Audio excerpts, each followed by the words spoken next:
Ladies and gentlemen, we have a guy here. Um, when you do get to see his face, you'll realize it's familiar. He's the son of a very good friend of mine. We used to be a tandem in the soccer here in Toronto, which is Anthony Loney. And I'm kind of proud of his son. And he's going to give you the kind of information that you might be also proud of him too. So maybe you could introduce yourself. Give the. But yeah, my name is Kwesi Loney. I'm a head coach at Carleton University with our men's and women's soccer programs. But I was born and raised in Scarborough, Ontario, and that's where I grew up playing my youth football and a part of the community there. Okay, where you actually started? Which team in Scarborough? Because as I say, he gave you the input up, but we're gonna take some credit for his development. So, what team you remember? Which one of the youth clubs you started with, and how did? Yeah, I guess my first real competitive play started at Malvern. Malvern Force back then, and I mean it was an incredible youth experience. I think we had one of the top teams, not only in the province but I think in the country at the time. I was surrounded by some incredible young players back then, and I mean it kind of started my pathway along playing and coaching and just being involved around the game in general. You have some of the names of the players, these incredible players. You have Wow. to give me one now. You're I young. mean, so you had like Brad Parker, you had Adrian Siriu, like Jamal Welch, Ian Jeffries. And because I was with Malvern, I mean, the age group above me was like Danley Johnson and Dwayne De Rosario and Kashka Walker. And then the age group below me was like Desi Humphreys and like Julian de Guzman and yeah. So there's, I mean, along those names, I mean, I could go on. There's quite a wealth of youth talent, and I'm sure, just by me mentioning those names, a lot of people can think, of guys that would have played around them or played with them back in those dominant years of Malvern. Yeah, well, I would say if you want any more names, maybe you could go through the MLS rosters and stuff because a lot of these names you call really made it in their career. I mean, from the Adrian and these guys. So from the Malvern, I mean, that's it for you. Is there anybody wanted you beside a big club? No, I mean, to be very honest with you, I mean, with Malvern, I mean, with the talent that we had around with the program, I'm not going to sit here and tell you that I was one of the most dominant players in that team. It was something I always aspired to, and the level of competition, I think, kind of propelled me to get to where I am today. Okay. From Malvern, where did you go? So from Malvern, I then did a year with North Scarborough. And I think that was the only in first year. I think my dad actually coached me because with that program there. And then from North Scarborough, I moved over to Markham for a year. And then my last year of play in Scarborough was with Wexford, and that was just before I left and moved to Ottawa for school. Okay. So you went to Ottawa to school, and just letting the viewers know that we kind of lost him, and but he's doing well. We're kind of happy for him. So what was Ottawa to you? First, the schooling. Um, Well, I mean, I always knew I wanted to play at university and just to pursue an education, and for me at the time, I mean, the idea of leaving home was attractive just because I hadn't really left. I had been in Scarborough my entire life, and been in the community for majority of my life at that time, and I never really ventured out on my own. So Ottawa presented a unique opportunity where it was, I like to think it's far enough where I have my independence, but close enough where I can still come home. And I also had some family in Ottawa, so it made my transition a lot easier. now, seeing that you're based there, from the Carlton is Carlton, right? Yeah. From Carlton, did you already start making some dents into what you wanted to do, or you were just into the academics and whatever happened? Or did you have a vision? Well, I mean, I studied political science, and obviously, being in the nation's capital, it was a big attraction for me, and something I was interested in at the time, and I wanted to pursue that. But beyond my first year, I really didn't have a clear direction, of where I wanted to go or what I wanted to do, when school was finished. So I just kind of, opened my eyes to a lot of different experiences and opportunities, and I think, being away from home really allowed me just to kind of to grow independently and find, things that I wouldn't have been exposed to back home, essentially. Did playing started across your mind, or did you play for the Carleton University? Yeah, so I mean, I played all my years at the university. I captained the team in my last 3 years of school, and that was a great experience. I mean, it was the first time that I'd been exposed to like the travel that soccer could afford you. Like, I mean, we were traveling around, Eastern, Northern Ontario, but I was going to universities I've never seen before, places I've never been, and playing games and, just being on the road with the guys, and you get that dynamic, the hotels, the just the camaraderie of your teammates. I mean, you really truly formed, I think, those bonds with your teammates on those trips. And for me, it was a great experience, and it really opened my eyes to just the sport and what it could be. And from there, I mean, it definitely presented a lot of different opportunities. Living now in Ottawa, I didn't move back to Toronto even during the summers. I stayed in Ottawa. I worked, and I was able to attach myself to a number of different top clubs here in the city. So I was competing at the men's level, playing Ontario Cup, traveling back and forth between Toronto, going to Quebec, playing games. So I mean, I probably got a lot more involved in playing once I came to Ottawa, right? So I was playing all year round now. So it was, I started to look at, what if, soccer presented an opportunity from a career perspective, what would that look like? How would I go about, pursuing it? But at the same time, what started to happen too as well was that as side jobs, I started to coach, right? Like over the summers and whatnot. I started to pick up coaching as a little part-time job. And Okay, just hold that. Before you get into the coaching, did you have any successes with Carleton in the playing? Yeah, I mean, when we played, our team was ranked, top 10, top 5 in the country.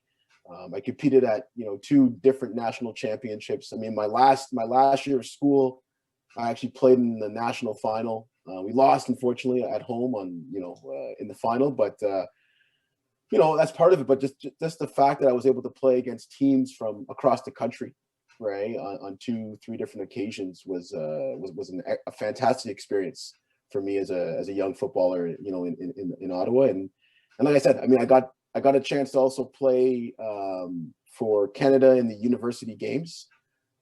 So it took place in South Korea, and I ended up going there back in, I think it was like 2001, 2002. And that was unbelievable experience. I was, I played against, we played against teams from China and, Ireland and England and Egypt and, How was that level?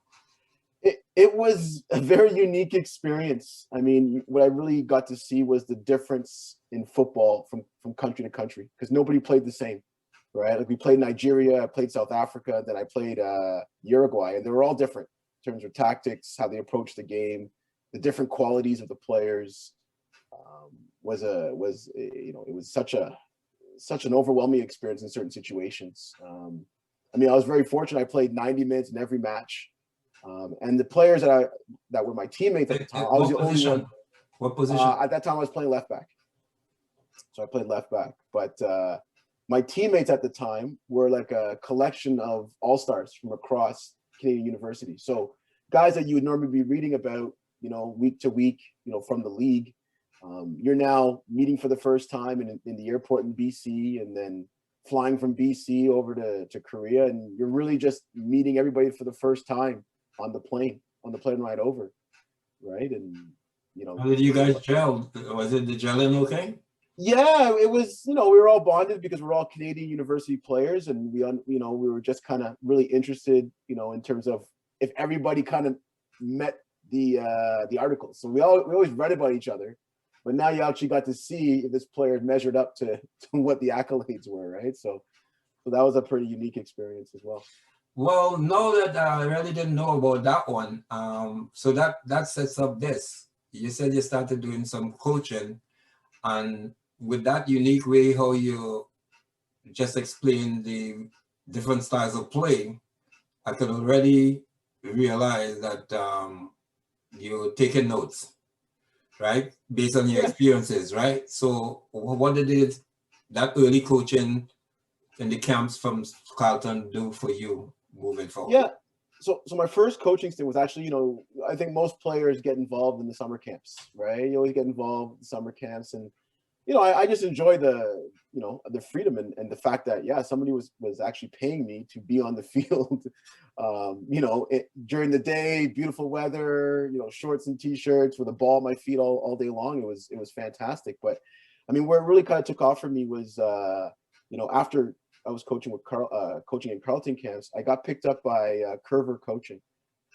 So they had a small group here of coaches that were kind of being selected to help out, with this new program called Curve. I had never really heard about it before, but after being a part of it, it was a Dutch system, style of training, and they brought it over here to Ottawa, and I was kind of trained in that manner, and then I was asked to deliver different sessions and curriculum across the board. So I mean, I was traveling for that as well. So I was in Ottawa, and then I'd be in Toronto, and then there were times when I would be in Montreal, and then even across the border, at St. Lawrence. I did a couple camps out there, and at one point I actually got hired on by Bryce.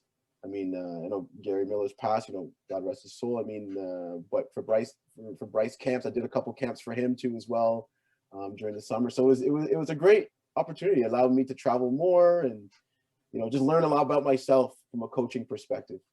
So based on that experience now, you get a little, your feet wet with the coaching thing.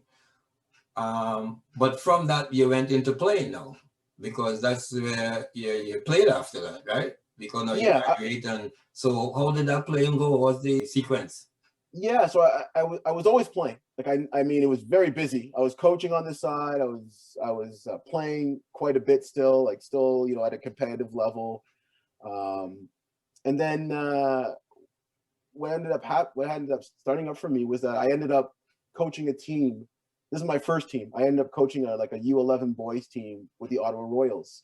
And the reason why I picked up the team was because, back then, you had registration fees for the men's team, and a way for me to subsidize that was to coach in the club. So they gave me a U11 boys team. That was the first time I actually had my own team, which supported my playing. But I really just fell in love with the idea of being able to shape a team in my eyes and my philosophy and what I felt, how the game should be played. So it was really an interesting situation for me. I mean, coaching supported my playing back then, and it was kind of from that point that I realized that this is something I would be really interested in doing. Right? Did you move up with that team through the ages, or you branched off now because you're still playing? Because certain teams that I saw you with, we didn't touch on yet. So I wanna. So you're doing the two now. Yeah. So coaching and have a career playing. So I was coaching, part time, and then playing, and then doing odd jobs around the city. Just I was still young, so just part time, went here and there, and from there, the Ottawa Fury, which was a new entity in Ottawa at the time, came into the city, and they contacted me to be a coach of one of their new academy teams. So I was coaching now, U12 boys at this time. And this was such a different experience for me because the Fury back then was playing in the Super Y League, which was based out of the US. So I was coaching my team, and we'd be traveling to New England, or Boston and different parts of New York. to play games. And again, I go back to the travel. I think the travel is what always attracted me. I always really enjoyed just the experience of traveling. And with this was a bit different because now I'm traveling with much younger kids, right? You're talking about 11, 12 years old, taking them for games and staying overnight, and that kind of again. Mm-hmm. That at that point in time was just I was still coaching, so I was coaching with Fury at this time, and I was still playing with the Royals at this time as well. So okay, and what happened after that? Because you're coming into my territory where I saw you and you gave my team a lot of trouble. So yeah, I'm still here laying back here waiting for you. So, I mean, before I got to that, I'll get to that point in a minute. Before I got there, I mean, I played this season with the PDL team, right, which was the Professional Development League at the time, with the Ottawa Fury. So again, we were playing, in the U.S., but I was still coaching my youth team with the Fury. So that was extremely busy. So I would be in Vermont coaching my team in a tournament, and then I had to get in the car and drive to like Ocean City with another coach to play a game, right? So it was very demanding at that time, and for me. There's a chance you could end up on the bench because your performance could have been dropping. Yeah, it was tough. It was difficult. But I mean, I had been through university, and when you're playing at university, I mean, it's late nights, long days, and you just kind of adapt to that type of setting. So that was, it was hard, but it wasn't anything new to me. So it took a bit of time to just transition, but I really enjoyed that. But what I did start to realize is that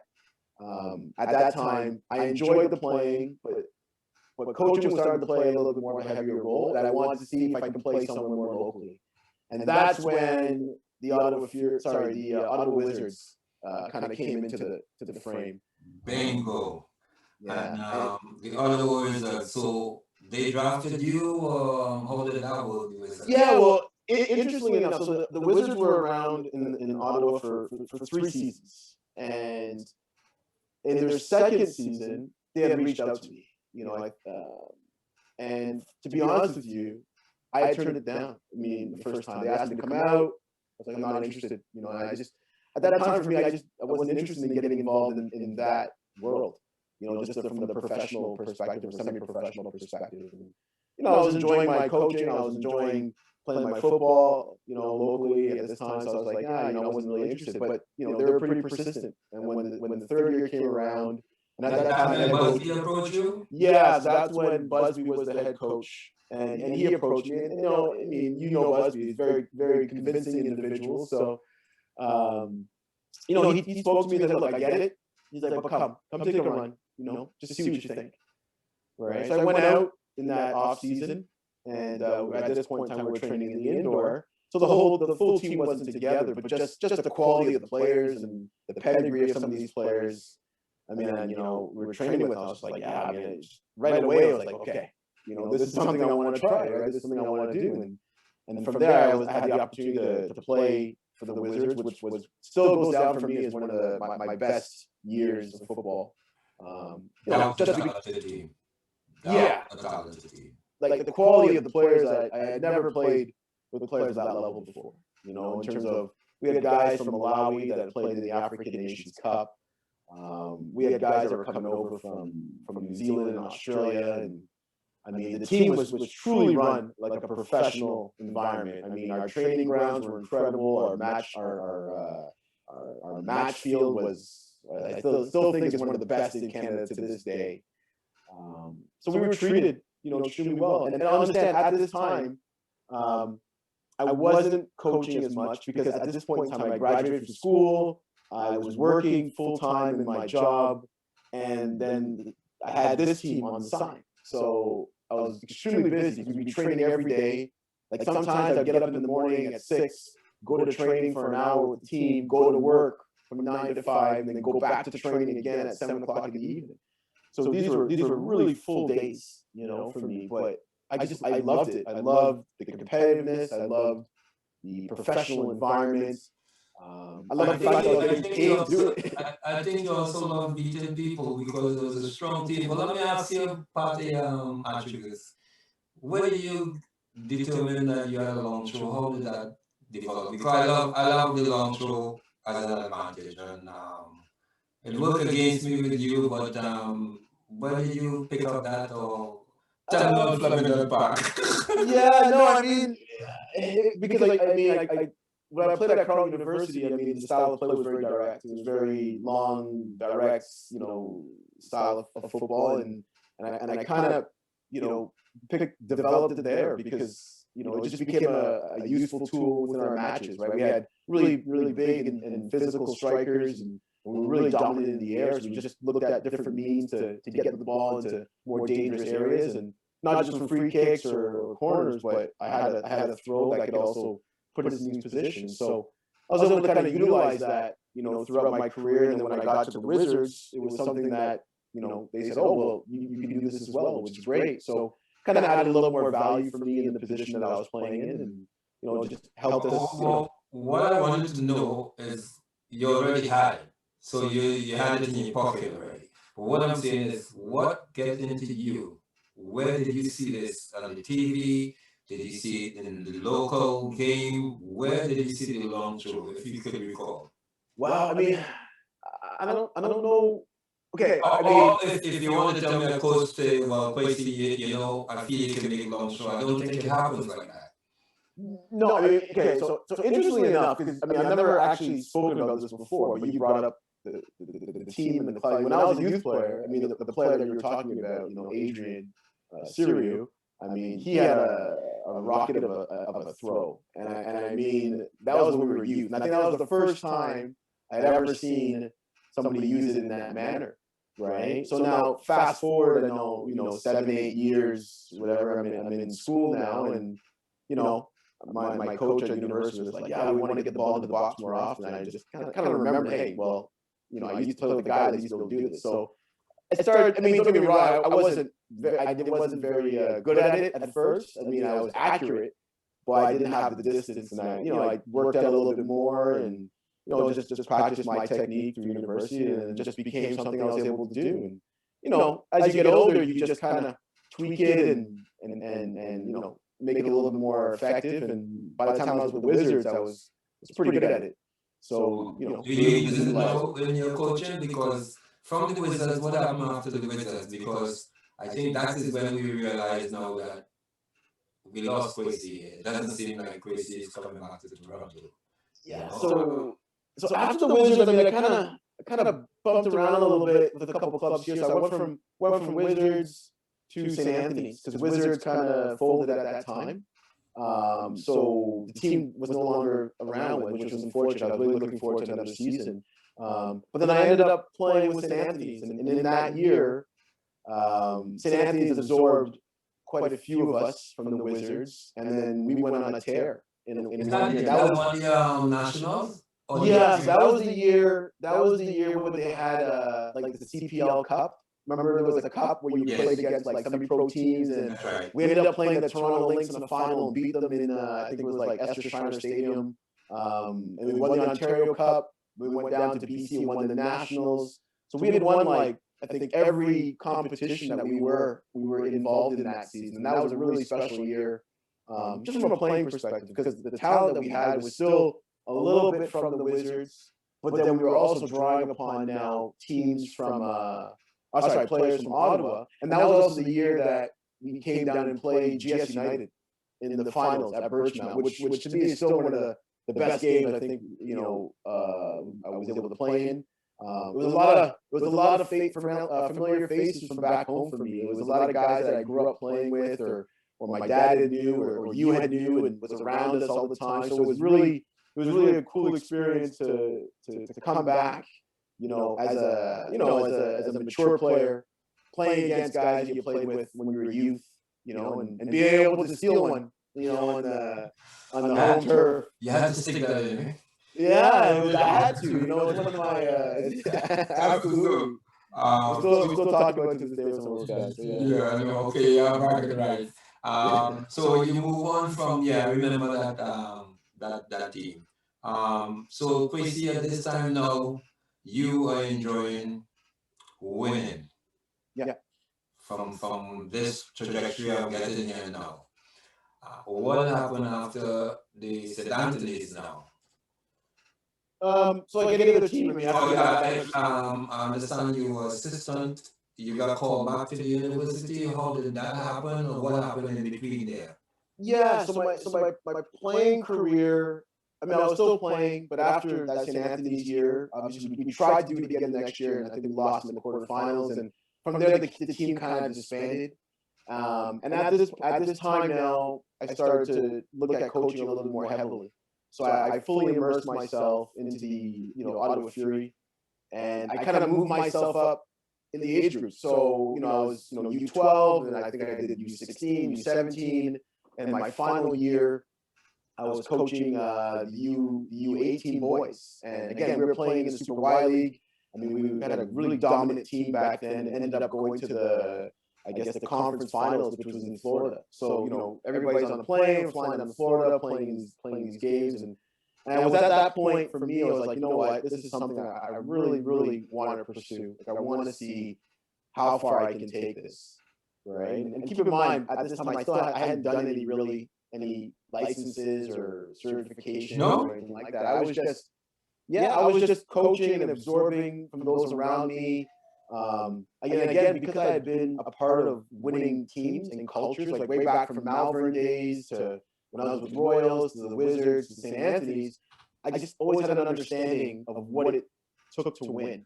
Right now, tactics and all that. I mean, I was still developing in that area, but I knew how to win. I knew how to create a winning mentality, a winning culture, because where I had been before. So I was able to kind of impart that on my players, and that was part of the reason why we had as much success as we had.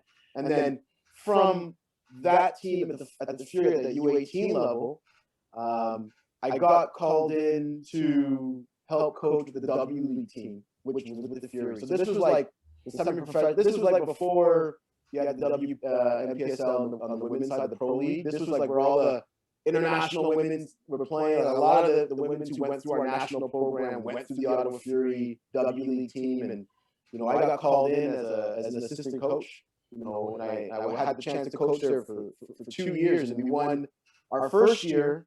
We went to the finals, which was in Seattle, and this was at the time Busby was coaching the Vancouver Whitecaps on the women's side, right? Mm-hmm. So we ended up we were undefeated that year, had an incredible team. I mean, the talent that we had was unbelievable. A lot of Olympic players, national team players from the U.S., from Australia, from New Zealand. We lost in the finals, unfortunately. And then my second year, we put another strong team together again, and we ended up winning the championship that year. So that was, again, just another experience. I never would have saw myself coaching a women's team, but just the level and the quality of the players was just tremendous. And hopefully you notice the 110 and 20% they offer. They give high percentage. It's different. It was definitely a learning curve, coaching women, because I was always been coaching boys or men at the time. So it was a learning curve, and even just the talent level that I was coaching at, it took me back a bit because I had never coached that at that level. So the players were coming in, you're talking about national team players, Olympic players, played in World Cups, and you're just, this is me here trying to find my way in that group. But it was such a positive learning experience for me, and I definitely look back on that experience and say that shaped me to where I am now. And then around that same time, I was called in to help coach Algonquin men's soccer, and that's kind of how I got back into the academic stream for coaching. Wow, I didn't know that one either. So that Kwesi, you much travel, man, because I'm still waiting, like I was waiting for the Wizards. I'm waiting for the punchline here, but you had a lot. You got it, man. So I mean, because coaching back then was like, you could coach a college team and then coach another team in the summer. So a lot of these teams I was coaching with, they were kind of like at the same time, like they were overlapping a little bit, right? Mm-hmm. So when I got called into Algonquin, I mean that was unique for me. I mean, I was still. I think when I got with Algonquin, I was still somewhat coaching with the W League team. So that transition was very close. But the Algonquin team, obviously, their season was in the fall, and the W League team with the Fury was over the summer. So I kind of transitioned into that. And again, with Algonquin, it was a very dominant program at the time, like before I had gotten there. And I knew the head coach and the other assistant coach really well to be a coach together with the Fury, and it just clicked, right? So they brought me in, and I mean, we had a very strong team again, and we ended up winning the provincials. Was it head coach, assistant? Were you the head? I was assistant coach in that first year. Okay. And we had a very talented team, and we won provincials that year, and then we went to BC for nationals, and we ended up losing in the national final against a team out from BC. And then my second year, I was head coach of the team. We won the provincial title that year, and went to nationals, and I think we lost in the round robin stage, unfortunately. But that year I was also named, provincial coach of the year and national coach of the year as well. You remember what year that was? You're not as old as me, Grace. Yeah, I know. I want to say 2009. Around there. Well, I can check it. Around that time. Like, I know for sure it was 2010 that I rejoined Carleton as a coach. So I knew it was after that year. So, and I've been now with Carleton for 10, 11 years now. So the Carleton situation, at one time I know you were assistant in Carleton, right? And then the coach passed it on to you. How did that assistant happen, and did he actually feel you were ready, or did he move on to different things? How did that work? Yeah, I mean, me and because my coach at Carleton was Coach Sandy Mackey, and I mean, he was my coach when I was a player, right? And him and I always kept in touch. I was an alumni, so any free time that I had, I would go watch the games, go back and see how the program was doing. I was very busy at the time with my other coaching and working, obviously, as well. But whenever I always made time to try to come and see what was going on, and Sandy and I always kept in touch. And then over that winter, so that off season at Algonquin, he reached out to me and said, "Look, he's like, we're looking to fill an assistant coach's position. I've seen the work that you've been doing. You're an alumni. Do you want to come and meet? And let's talk about it." So I said, "Yeah, let's have a conversation." So, we sat down, we chatted a bit about it. I mean, for me, I just looked at it as another opportunity, and it was such a surreal situation because I was getting the opportunity to go back to the team that I played with, right, and work with the coach that coached me. So for me, it was like no stress. Yeah, it was like, let's go. I knew the territory, I knew the environment, I knew the league. So you're like, yeah, let's do this. And obviously, I went from college to university, so the resources were different. The travel was different. So it was exciting. I looked at that as a new challenge and a new way for me to get involved in the game a little bit further. And by this time too, what I have to understand, I kind of realized that was kind of my niche.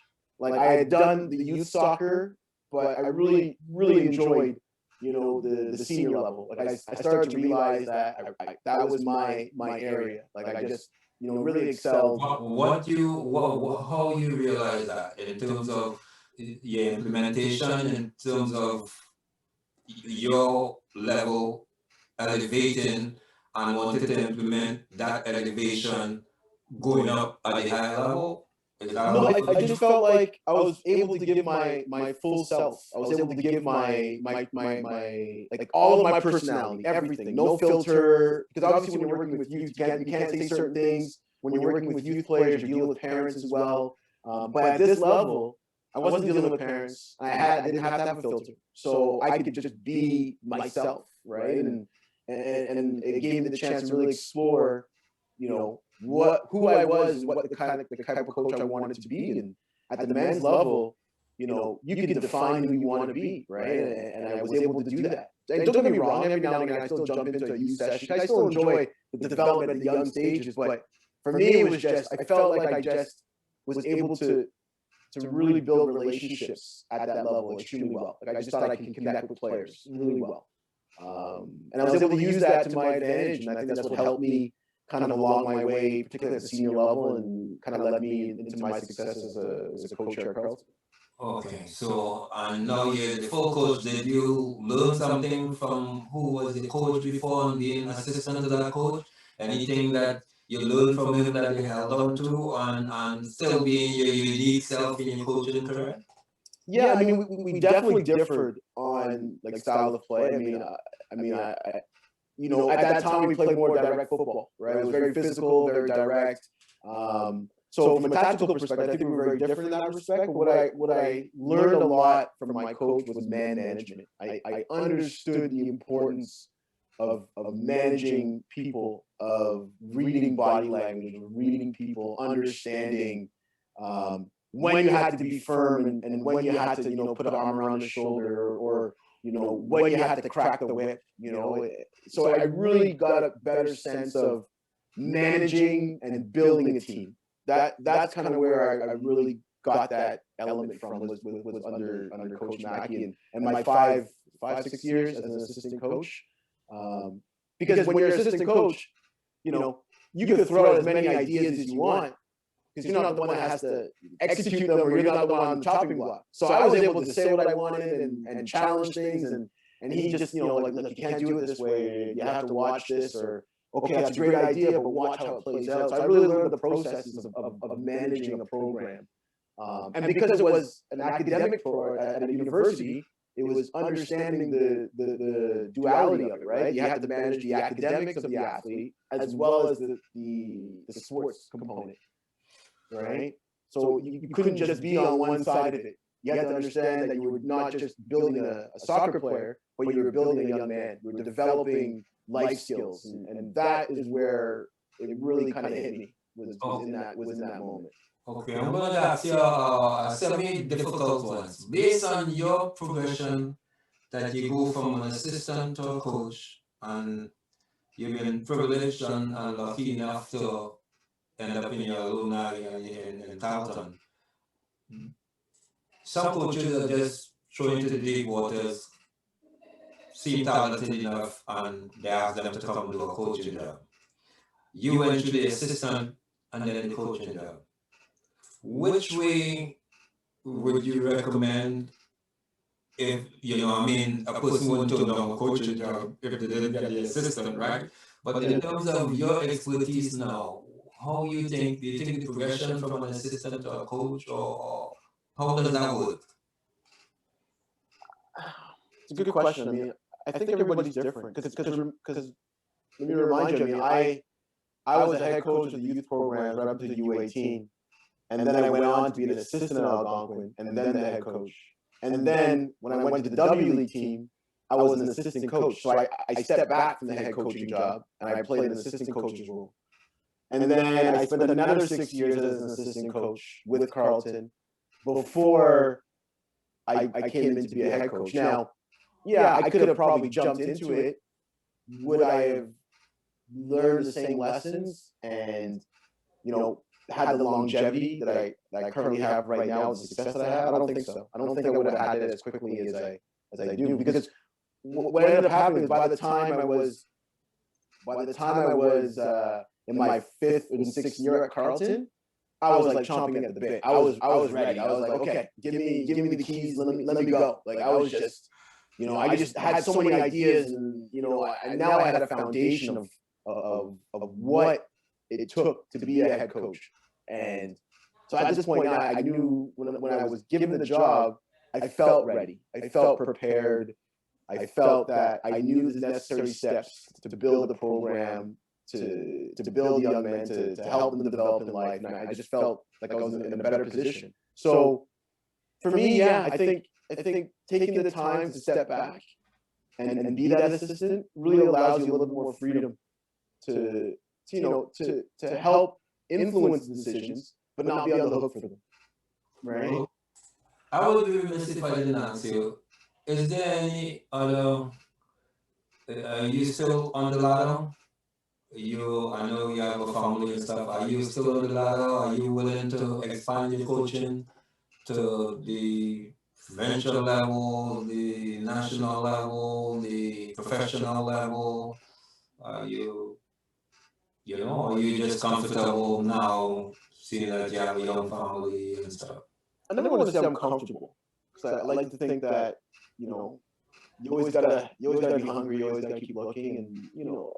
But what I've always said to myself is, I always want to be in a situation where if a door was to be open for me, I was prepared to walk through it. That's why I look at opportunities. You know, I think opportunities are always going to be around us. I think it's just a matter of if you are prepared. And I don't just mean telling yourself you're prepared, but you can look back on your experiences and knowledge and education and say, yeah, I could do this. So am I actively looking to move anywhere? Not necessarily, but I'm always open to hear what the next opportunity is. And as you mentioned it now, my decision is no longer just for myself. It's about my family. I have, you know, wife and two young kids, and any decision that I make now, it's not just me just, you know, packing my bags and leaving. I'm now, you know, thinking about my family and how is this going to impact them, and is it the best decision for us, right? And so as much as it is, yeah, you know, I love to coach a, you know, provincial team and be a part of our national programs, but you know, what does that mean to my family and our current, you know, way of living right now? You know, so you know, right now, my job is not done here at Carleton. I still got some work to be done here, but I mean, I'm always open. You know, I'd be silly not to be, right? So I'm always up for a conversation. And now for a little embarrassing portion. I sent you a picture. I sent you a picture there that showed you on the Lampard Stadium field there, and when Spoilers won the 1993 thing. Just for you to take a look, to bring you back down to it, and as you go down to it now, ask you some local. I mean, I remember those days. Like those are fun days. I always, you know, I always try to share, you know, my youth. I'm just looking at the picture now. Yeah. I mean, I always look back at and I share stories from my days growing up around yourself and my dad and like the Spoilers and Irie and even Everton. I mean, it really did have an impact on me, because I mean, I remember going to these tournaments, the Irish tournament particularly, and just being at Lamport Stadium, and the team was playing, and I would just be around. I'd just be watching the games in the stands, you know, at halftime, be playing, you know, even when the game was going on, we'd be playing in the back, and it just seemed like it was just such a welcoming environment. It was just around the sport, right?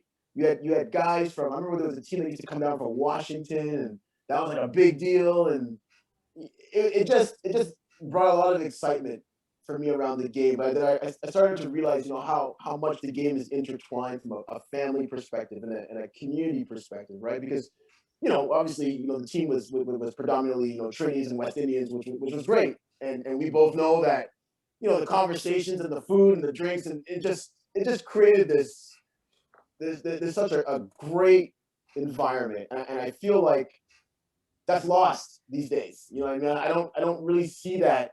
I definitely don't see it here. Yeah, and that's why I'm trying to at least, if we can at least replay it. That's what I'm trying to do. Yeah, And seeing that you're in that mood now, I'll just hit you Fleming then, because although you were playing behind the goalpost, Lampard was a little limited for kids. Yes, you have the little playing, but there's not much room there unless you go outside the stadium, and they wouldn't let you go out the stadium. No, they won't let us go outside. Fleming was different. You remember the Fleming? Oh, of course, yeah. Fleming. I mean, I remember, you know, running around with your son Terrell. I mean, we used to spend every Saturday. You know, it was just a regular thing. Every Saturday, it was Saturday. Saturdays and Sunday. You know, Sunday was just a routine. Get in the car with Dad, you know, early in the morning, and then that was my day. Right, Dad would give me a little pocket money. They had the little McDonald's around the corner, and that was just freedom. Because I remember I was like, I don't know, I was like 10 years old maybe, and Dad would be playing and hanging out with the boys, and I'd be just around. It was just so much freedom. I'd be playing football or just kind of, you know, hanging out, you know, in the car, just talking or just meeting new people, that other kids that were there, and just being around the players, right? You hear how players talked about the game, and you know, you just. So when you look back, Kwesi, and you put that in your repertoire as far as where you are today, and you look back, And if you knew what you knew now, isn't that something? Yeah, it always is. I mean, I always remember those days. I mean, I think I always had I share those times with a lot of my teammates, that I used to have, or my current players. And I'm like, this was my upbringing around the game. And obviously, youth soccer has changed, quite a bit in the last 20 years. But that was my youth soccer, right? That was how I got hooked, right? It wasn't necessarily being a part of a club or training 5 days a week. It was going to a field and just spending my entire day there, and then watching, you guys playing, and the level of competitiveness, and how we would just stay at the field all day, eating, take a nap for a little bit, get up and just keep going. And So I feel like if a lot of younger players were exposed to that, I just think it'd be sometimes you just feel like the experience for them would be a bit better. yeah, and so while you're at that, let me ask you back into your coaching now. Based on that type of bringing, being around that type of environment, do you bring that type of joyful or try to around your teams because you win a lot? And if you're winning a lot, the word family always comes with winning and staying together. Feel like a family because you seem to have a little prescription here for winning. Absolutely. I mean, so when I took over the team, I think my first year was 2016, I think, 2017, I can't remember now. But when I took it over, I was very fortunate that we had a lot of players graduating. So I was now able to go out, recruit the type of player that I wanted, and create the environment that I wanted immediately. And I know a lot of coaches that take over a program are not normally in that situation. But for me, we had graduated a number of players. So I had brought in my first year, like 16, 17 first-year players. So from day one, like I had the culture that I wanted, and I was able to impart my style, my upbringing, my experiences on my players, right? And I'm still in the cycle right now, so a lot of those guys are just about to graduate. Like some of them in their last year this year, some of them in their last year next year. But I've been able to grow with them for the last 4 or 5 years and really instill that culture, right? And I mean, I've been very fortunate with the results and the success that we've had within our program. And I think part of that has to do with, a little bit of my upbringing and taking little pieces of that and embedding it into my team.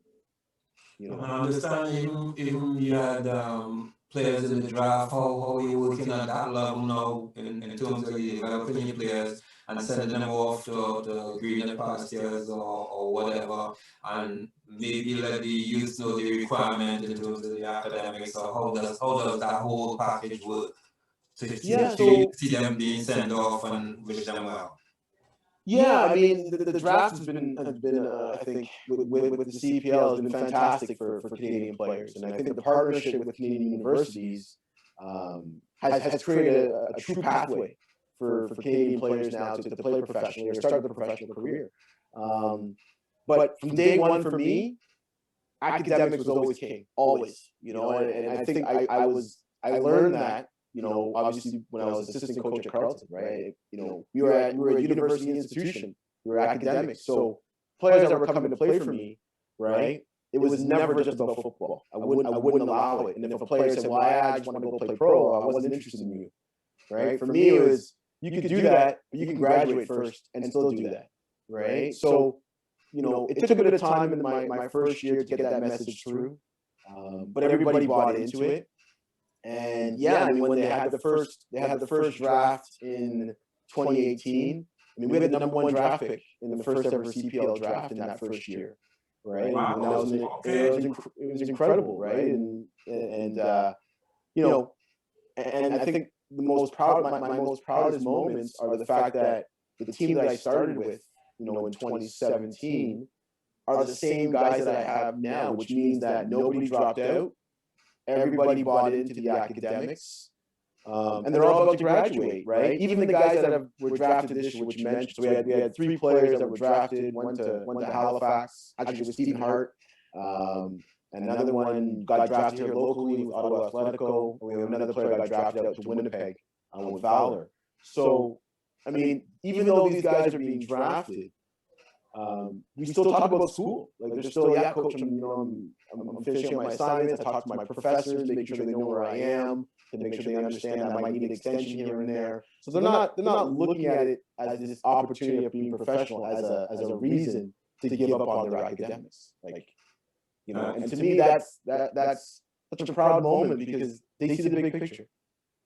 Right? Yeah, but that's that's really the tough issue right now with talented players having to work hard to bring up their academics, and the talent so overwhelming that sometimes they just want to throw in the towel and buy a lottery ticket, pro somewhere there. So maybe you can any examples that didn't work that you can give, because it's not a good equation.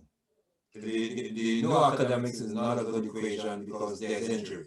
Yeah, but I think that's one way of looking at it too as well. Obviously, the injury, and you're only one injury away from it all going away. But to me, I also look at the other part, and I'm realistic about it, right? Like, in Canada, we are still a developing country as it comes to soccer, as it comes to professional players. And I mean, yes, there are a number of players that I've come across and I've seen that have gone and played professionally, right? But their careers have been short, right? And then now when they're finished, it's like, well, what am I going to do, right? So I've always said, and as I mentioned to you earlier before, I mean, opportunities are always around you, right? If you have to be prepared. So yes, football is an opportunity, and someone opens the door for you for football. If you're talented enough and you work hard enough, you can walk through that door. But what happens when football goes away and then somebody's there and says, hey, well, why don't you come and work in our organization? Well, I don't have a degree. I haven't finished school yet. I haven't really focused on school. So now that opportunity that just presented itself because of your football now goes away. Because you decided, probably prematurely, that you can only focus on one, right? And wait, before I continue on that path, there are players that are in Canada that can solely focus on football, and we know that there are a few. I mean, obviously, Dwayne Rosario is a tremendous player, who made it happen.